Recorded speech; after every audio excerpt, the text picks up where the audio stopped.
We'll guide you through how to install Dropbox on Linux. If you find this helpful, consider subscribing and liking the video. First, open a terminal window on your Linux desktop.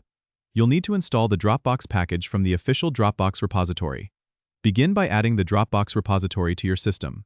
To do this, type the command sudo add-apt repository db arch equals i386 amd64 link $lsb release -cs main.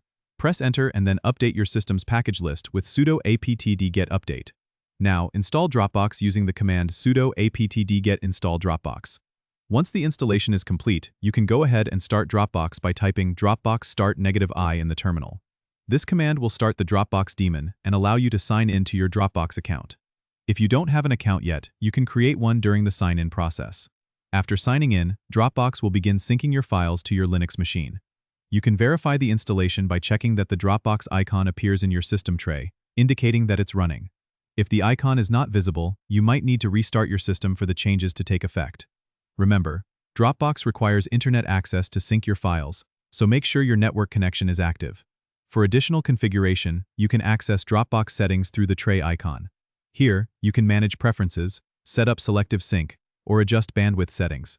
Don't forget to subscribe and comment if this helped you out.